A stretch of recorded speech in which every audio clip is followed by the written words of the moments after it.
Good morning students, आप सभी का स्वागत है। हम लोग चर्चा कर रहे थे वैद्युत चुंबकत्व पर। आज मैं आप लोगों को बताऊंगा ये वैद्युत चुंबकत्व है क्या। देखिए, ये एक अद्भुत कहानी है। होता क्या है कि पहले ये खोज की गई कि जब विद्युत धारा प्रवाहित होती है किसी तार में, जब किसी तार में इलेक्ट्रिक करंट प्रवाहित होता है तो उस तार के चारों ओर एक मैग्नेटिक फील्ड पैदा हो जाता है। ठीक है, इसका मतलब क्या हुआ कि विद्युत धारा की सहायता से चुंबकत्व को पैदा किया जा सकता है, लोगों को पता चला। और बाद में फिर फैराडे नाम के साइंटिस्ट थे, उन्होंने ये सोचा कि अगर विद्युत धारा के प्रवाह से चुंबकत्व को पैदा किया जा सकता है तो क्यों नहीं चुंबकत्व को कुछ ऐसा किया जाए कि उससे विद्युत धारा पैदा हो जाए। मतलब विद्युत धारा को पैदा करने का, जो हम लोग आज इलेक्ट्रिक करंट यूज कर रहे हैं, इसको पैदा करने का एक तरीका देता है ये वैद्युत चुंबकत्व। इसीलिए इस पार्ट को हम कहते हैं वैद्युत चुंबकत्व। विद्युत से चुंबक बनाना और चुंबकत्व से विद्युत बनाना। हम लोग पढ़ चुके थे एक भाग को। क्या पढ़ा था हम लोगों ने पिछले वीडियो में? पिछले वीडियो में हमने पढ़ा था कि अगर किसी तार में विद्युत धारा प्रवाहित हो रही है और वो तार किसी चुंबकीय क्षेत्र में स्थित है तो उस पर एक बल कार्य करता था, F = IBL sin थीटा। इसको हम लोगों ने दूसरी भाषा में ऐसे भी कहा था कि अगर एक समान चुंबकीय क्षेत्र में कोई आवेशित कण गति करता है तो उस पर एक बल कार्य करता है, F = QVB sin थीटा। और ये बल लॉरेंज बल कहलाता है। इस बल की दिशा निकालने के लिए हम फ्लेमिंग के बाएं हाथ का नियम प्रयोग करते थे, जिसमें अगर हम अपने बाएं हाथ की 3 उंगलियों को इस प्रकार फैलाएं कि तीनों एक दूसरे से लंबवत हों तो ये उंगली आपका विद्युत धारा की दिशा को, ये उंगली अगर चुंबकत्व की दिशा को प्रदर्शित करे तो ये उंगली उस चालक या आवेशित कण पर लगने वाले बल की दिशा को प्रदर्शित करती थी। काफ़ी लंबी चर्चा पिछले वीडियो में हुई थी। आज हम लोग पढ़ेंगे इसका एक अगला भाग जिसकी शुरुआत होती है बायो-सेवर्ट के नियम से।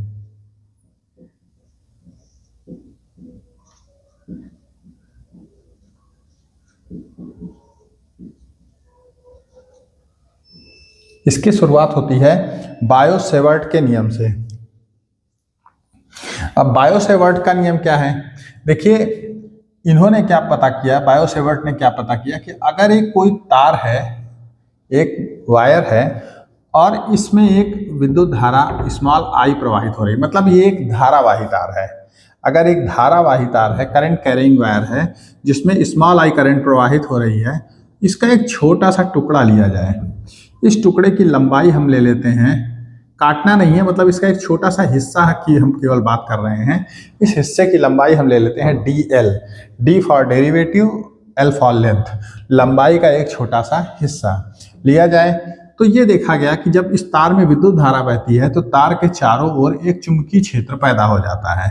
तो इन्होंने ये बताया कि जो चुंबकीय क्षेत्र पैदा होता है, यहाँ पर इस DL लेंथ के तार से r दूरी पर एक पॉइंट P लिया और कहा यहाँ पर कितना चुंबकीय क्षेत्र पैदा होगा। तो बायो-सेवर्ट ने इसका अध्ययन किया और बताया कि जो चुंबकीय क्षेत्र पैदा होता है उसे हम dB से लिख रहे हैं, derivative of magnetic field. B for magnetic field होता है, D फॉर डेरिवेटिव, छोटे से तार के कारण छोटा सा चुंबकीय क्षेत्र। dB जो होता है वो डायरेक्टली प्रोपोर्शनल होता है I, जितनी ज़्यादा करंट बहेगी उतना ज़्यादा चुंबकीय क्षेत्र, DL जितना बड़ा टुकड़ा उतना ज़्यादा चुंबकीय क्षेत्र, sign theta upon r²। Sine theta क्या है? ये एंगल जो है इसको हम थीटा मानते हैं। ठीक है, DL को बिंदु P से मिलाने वाली जो लाइन होती है वो लाइन DL के साथ जितना एंगल बनाती है उसे थीटा बोलते हैं, और r ये डिस्टेंस है। मतलब अगर आप दूरी बढ़ाते जाएंगे तो ये चुंबकीय क्षेत्र जो होगा वो कम होता जाएगा। तो यहाँ से फिर उन्होंने dB = लिया, एक कांस्टेंट लगा दिया μ0/4 I DL sine theta upon r²। यही आपका क्या होता है, बायो-सेवर्ट का लॉ होता है। ये जो कांस्टेंट है, यहाँ पर μ0 को निर्वात की चुंबकशीलता बोलते हैं और इसका मान होता है 4π × 10⁻⁷ न्यूटन अपॉन एम्पियर स्क्वायर, ये इसका डायमेंशनल फॉर्मूला हो जाएगा।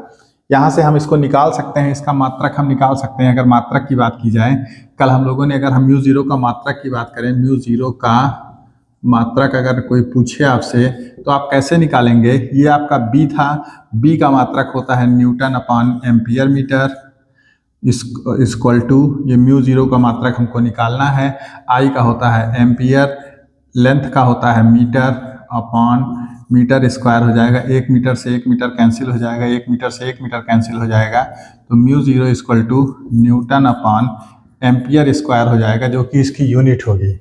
और अगर इसका डायमेंशनल फार्मूला हमको निकालना है, डायमेंशनल फार्मूला अगर इसका हमें पता करना है, तो इसका डायमेंशनल फार्मूला क्या होगा? ऊपर न्यूटन है, न्यूटन यानी फोर्स होता है mL/t-2 हो जाएगा, और नीचे ए स्क्वायर है, ए स्क्वायर को एम्पियर का ए ही होता है, इसको ऐसे ही लगा देंगे और ये ऊपर आ जाएगा। तो आपका डायमेंशनल फार्मूला mL/t-2 हो जाएगा। ये हो जाएगा म्यू जीरो, निर्वात की चुंबकशीलता का विमीय सूत्र हो जाएगा। तो इस तरह से बायो सेवर्ट ने क्या बताया कि एक छोटे से भाग के कारण, एक छोटा सा भाग है जिसकी लंबाई dl है, तो इसके कारण बिंदु P पर चुंबकीय क्षेत्र क्या होता है? dV equal to mu zero upon 4 pi I d l sine theta upon r square. ये आपको रटना पड़ेगा, याद रखना पड़ेगा, हमेशा इस फॉर्मूले को आपको याद रखना पड़ेगा, कई बार इस फॉर्मूले का प्रयोग होगा। अब इसके कई केस होते हैं, अभी हमने एक छोटे से हिस्से के कारण लिया। अगर बोलते हैं कि एक कोई लंबा तार लिया जाए और इसकी एक कोई फिक्स लंबाई बता दी जाए कि इसकी लंबाई L है, इसकी एक कोई फिक्स लंबाई बता दी जाए, इसकी लंबाई L है, और इस L के कारण यहाँ पर एक चुंबकीय क्षेत्र निकालने को आपसे कहा जाए कि इससे एक फिक्स लंबाई का एक वायर है, AB एक वायर है फिक्स लंबाई का, और इससे r डिस्टेंस पर पॉइंट P रखा हुआ है। यहाँ पर आपको मैग्नेटिक फील्ड निकालना है, चुंबकीय क्षेत्र निकालना है। तो देखो इसका प्रूफ काफ़ी लंबा होता है, प्रूफ पे चर्चा हम नहीं करेंगे, हम लोग बिल्कुल यहाँ पर एक क्रैश कोर्स की तरह चल रहे हैं।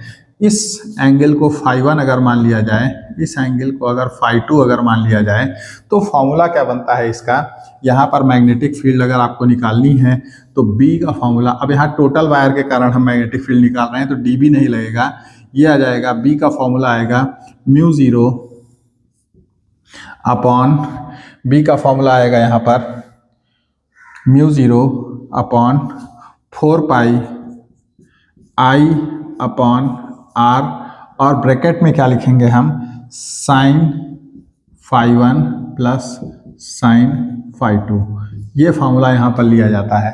अब देखिए इस B के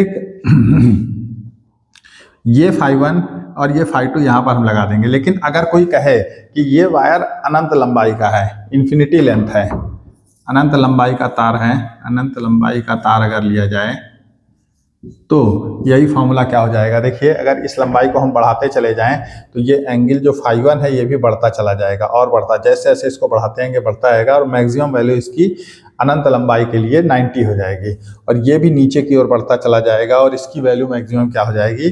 90। तो φ1 और φ2 दोनों 90 हो जाएंगे, तब formula B equal to mu zero upon 4 pi I अपॉन R साइन 90 प्लस साइन 90 हो जाएगा।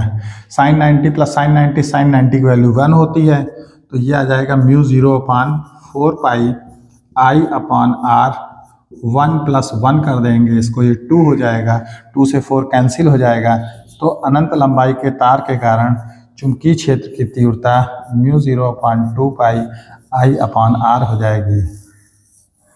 ये चुंबकीय क्षेत्र होगा अगर एक अनंत लंबाई का वायर लिया जाए, इन्फिनिटी का।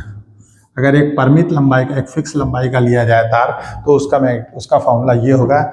ये बायो सेवर्ट लॉ है, बायो सेवर्ट लॉ से ये फॉर्मूला निकलता है और इस फॉर्मूले से ये फॉर्मूला निकलता है।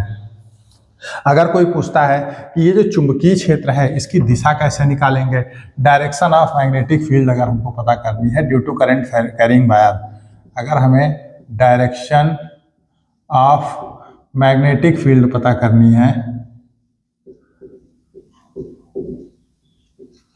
Due to current carrying wire, एक धारावाही चालक के कारण जो चुंबकीय क्षेत्र पैदा हो रहा है उसकी दिशा अगर हमें पता करनी है तो उसकी दिशा हम मैक्सवेल के दाहिने हाथ के अंगूठे के नियम से निकालते हैं। मैक्सवेल के दाहिने हाथ के अंगूठे का नियम, दाहिने हाथ के अंगूठे का नियम इसको बोलते हैं, अंगूठे का नियम, Maxwell right hand thumb law इसको बोलते हैं। इसमें क्या कहते हैं, मैक्सवेल ने क्या कहा कि अगर किसी वायर में करंट फ्लो हो रही है, एक वायर है इसमें करंट आई अगर यहाँ पर फ्लो की जा रही है, एक वायर है अगर इसमें करंट आई फ्लो की जा रही है, ऐसे करंट आई यहाँ पर फ्लो हो रही है, तो उन्होंने कहा कि अगर हम अपने इसके चारों ओर चुंबकीय क्षेत्र अगर हमें निकालना है कि चुंबकीय क्षेत्र किस दिशा में है, मतलब ये वायर है तो इसके चारों ओर ऐसे ऐसे मैग्नेटिक फील्ड है या ऐसे ऐसे मैग्नेटिक फील्ड है, अगर ये चीज़ हमको पता करनी है तो उन्होंने कहा कि अगर हम अपने दाहिने हाथ के अंगूठे को, अगर हम अपने दाहिने हाथ के अंगूठे को इस प्रकार से रखें कि वो तार में विद्युत धारा की दिशा की ओर हो, तो तार के चारों ओर लिपटी हुई उंगलियां चुंबकीय क्षेत्र की दिशा को बताती हैं। अब ये अंगूठा हमने इधर कर दिया तो अगर लिपटेंगी उंगली तो यहाँ से अंदर जाकर और यहाँ से, जैसे ये तार है करंट ऊपर को है, ऐसे हमने किया तो लिपटेगी तो ये ऐसे करके ऐसे आएगी, यानी कि इधर चुंबकीय क्षेत्र जो होगा वो अंदर की तरफ होगा और इधर जो चुंबकीय क्षेत्र होगा वो बाहर की तरफ होगा। यही मैक्सवेल ने अपने नियम से बताया था। अगर यहाँ इस पॉइंट पर हमें चुंबकीय क्षेत्र निकालना है तो हम यहाँ पर क्या करेंगे, अंगूठा रखेंगे, तार करंट ऊपर की ओर है, इसको अंदर मोड़ेंगे तो चुंबकीय क्षेत्र कहाँ हो जाएगा, अंदर की ओर हो जाएगा, इनवर्ड हो जाएगा। और अगर यहाँ पर पॉइंट पी होता, इस जगह पर अगर पॉइंट पी होता तो यहाँ से ये उंगलियाँ अंदर जाती और इधर से बाहर निकलती, तो यहाँ पर मैग्नेटिक फील्ड क्या हो जाता, आउटवर्ड हो जाता, बाहर की तरफ, मतलब यहाँ से ऐसे बाहर आके अंदर जाके फिर पीछे से घूम के ऐसे आ रहा है। अगर यही करंट अपोजिट डायरेक्शन में हो जाती, करंट नीचे को है, अगर इस करंट की डायरेक्शन को हम नीचे करे दे रहे हैं, ऐसे माने ले रहे हैं, तो देखिए अब क्या होगा, ये अंगूठा ऐसे है और लिपटेगी ऐसे उंगली, तब इस तरफ क्या हो जाएगा, हमारा इनवर्ड हो जाएगा, इधर हमारा क्या हो जाएगा, इनवर्ड हो जाएगा, अंदर की तरफ हो जाएगा। यहाँ से अंगूठा ये अंदर को जा रही है, यहाँ से बाहर निकलेगी तो ये क्या हो जाएगा, आपका आउटवर्ड हो जाएगा। तो यही आपका मैक्सवेल के दाहिने हाथ के अंगूठे का नियम था। आगे हम लोग बात करते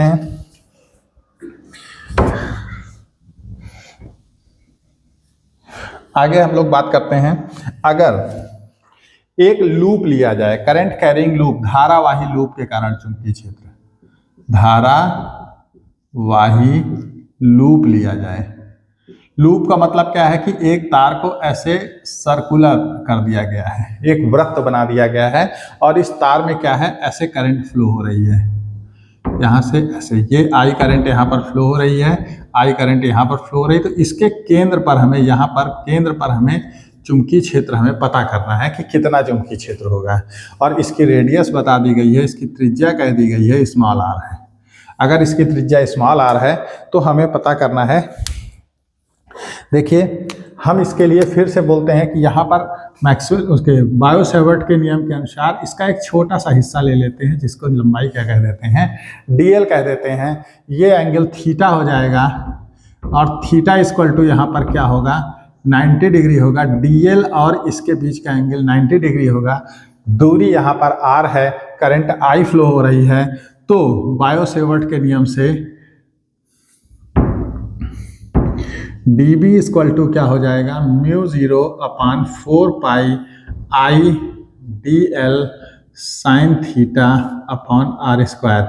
ये आपका बायो-सेवर्ट का नियम था, बायो-सेवर्ट लॉ, बायो-सेवर्ट का नियम ये हो जाता है। अब यहाँ पर देखिए हम लोग अपने कंडीशंस पुट करते हैं।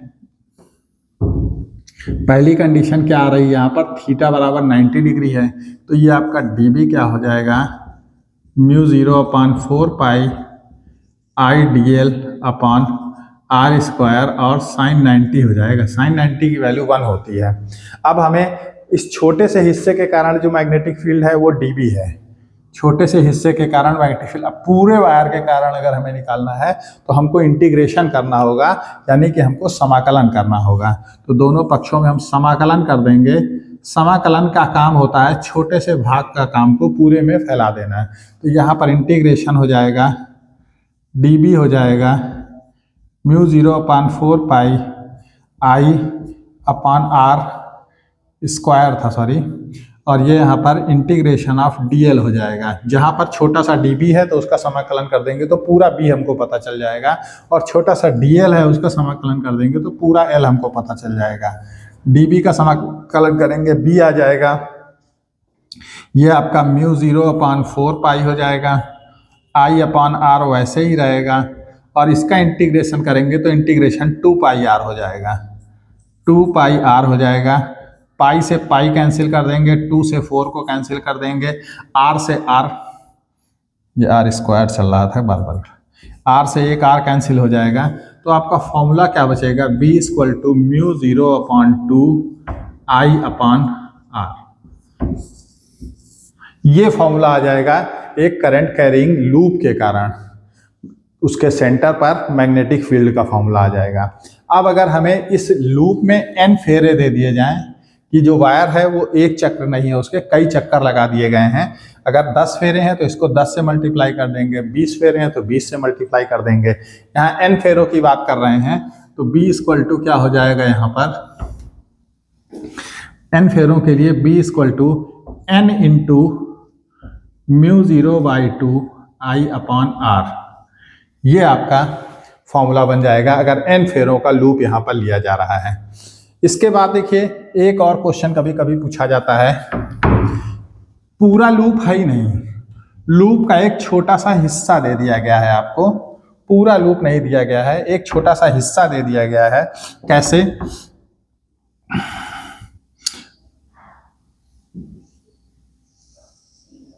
ऐसे करंट यहां से आ रही है, यहां से ऐसे जा रही है, यहां से ऐसे जा रही है करंट, ठीक है। और इस जगह पर, इस पॉइंट पर आपको मैग्नेटिक फील्ड पता करा। तो यहाँ पूरा एक सर्किल पूरा बन रहा था, यहाँ पूरा सर्किल नहीं बन रहा है। यहाँ पर अगर हम इसको ऐसे करके आगे बढ़ाएंगे और इसको ऐसे करके पीछे लाएंगे तो ये अगर थीटा एंगल बना रहा है, ठीक है, तो हम लोगों के लिए फॉर्मूला क्या बनेगा, वही फॉर्मूला होगा b = mu 0/2 I upon are.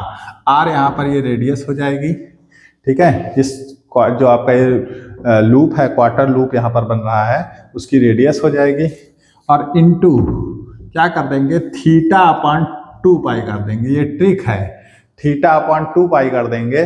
तो अगर इसको मल्टीप्लाई, थीटा जितना भी एंगल ये बना रहा है, इससे लूप जितना एंगल पॉइंट यहाँ पर बना रहा है वो थीटा हो जाएगा, और 2 पाई से मल्टीप्लाई कर देंगे तो आपका टोटल मैग्नेटिक फील्ड यहाँ पर निकल आएगा। इसको पढ़ने के बाद फिर एक बहुत इंपॉर्टेंट टॉपिक आपका आता है धारावाही प्रणाली का। इस समय बोर्ड एग्जाम्स में धारावाही प्रणाली का हर साल पूछा जा रहा है। सोलेनॉइड, करंट कैरिंग सोलेनॉइड जिसको बोलते हैं इंग्लिश में, धारावाही प्रणाली का बोलते हैं। अब धारावाही प्रणाली का होता क्या है, देखिए धारावाही प्रणाली का क्या होता है, एक ये ट्यूब होती है, एक ट्यूब होती है धारावाही प्रणाली का, ठीक है, एक ट्यूब होती है, शॉर्ट में हम बताएंगे हैं क्योंकि एक क्रैश क्लास चल रही है। इस ट्यूब में क्या करते हैं, एक वायर को लपेट दिया जाता है, यहाँ से वायर आया हुआ है, वायर ऐसे करके, ये वायर ऐसे करके इसके ऊपर पूरा ऐसे करके लिपट जाता है। वायर को ऐसे करके हम पूरे ट्यूब पर ऐसे करके लपेट दे रहे हैं।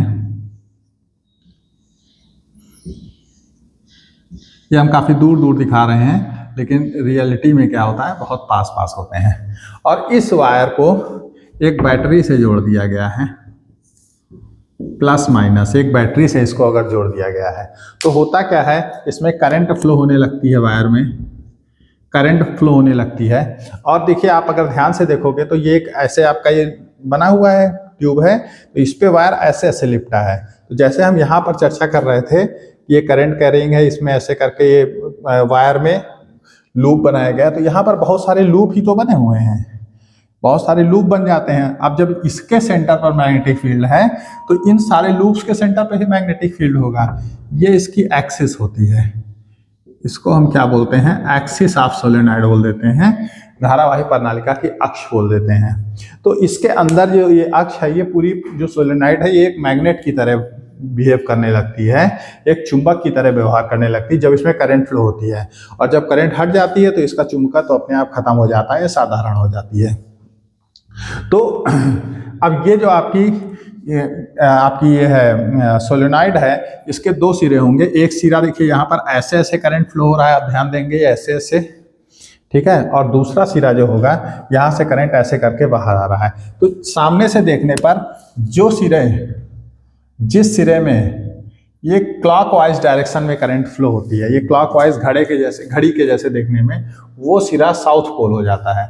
यहाँ पर ये सिरा जो है आपका साउथ पोल हो जाएगा और ये सिरा आपका क्या हो जाएगा, नॉर्थ पोल हो जाएगा। देखिए ये टिक ऐसे लगा हुआ है, ये टिक ऐसे लगा हुआ है, तो इसी टिक से हम एस के टिक को नोक को ऐसे मिला देते हैं तो हमें पता चल जाता है साउथ पोल। और अगर यही करंट हमारी ऐसे होती, इस डायरेक्शन में होती देखने में, तो ये आपका नॉर्थ पोल बन जाता। देखिए एन के जो दो सिरे हैं वो अगर क्लॉकवाइज है तो साउथ पोल होता है, और अगर एंटी क्लॉकवाइज है तो ये आपका नॉर्थ पोल हो जाता है। अब देखिए क्वेश्चन क्या पूछा जाता है इंटरमीडिएट में, 12th में तो बस सोलेनॉइड का चित्र और इसके वर्किंग पूछ ली जाती, जितना बता दिया बस ऐसे ही पूछा जाता है 10th में। लेकिन 12th में क्या होता है, इसकी एक्सिस पे एक पॉइंट P ले लिया गया है और पूछा जाएगा इस P पॉइंट पर मैग्नेटिक फील्ड कितना होगा। हमने बताया ना कि जैसे लूप होता है तो लूप के सेंटर पर एक मैग्नेटिक फील्ड आ जाता है, चुंबकीय क्षेत्र आता है, वैसे ही सोलेनॉइड के अंदर भी एक मैग्नेटिक फील्ड आ जाएगा। तो यहाँ पर इसका चुंबकीय क्षेत्र का सूत्र पूछा जाता है। देखिए इसमें हम लोग करते क्या है, इसको ऐसे आप मिला दीजिए और इसको ऐसे मिला दीजिए। ये एंगल आपका θ1 कहलाएगा और ये एंगल आपका θ2। ध्यान से देखेंगे कौन सा एंगल θ1 है और कौन सा एंगल θ2 है। तब इस सोलेनॉइड का जो फॉर्मूला बनेगा, इस मैग्नेटिक फील्ड का जो फॉर्मूला बनेगा, B = μ0 Ni अपॉन 2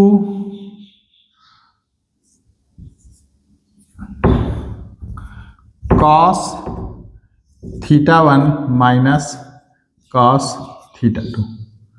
ये फॉर्मूला बनता है सोलेनॉइड के लिए।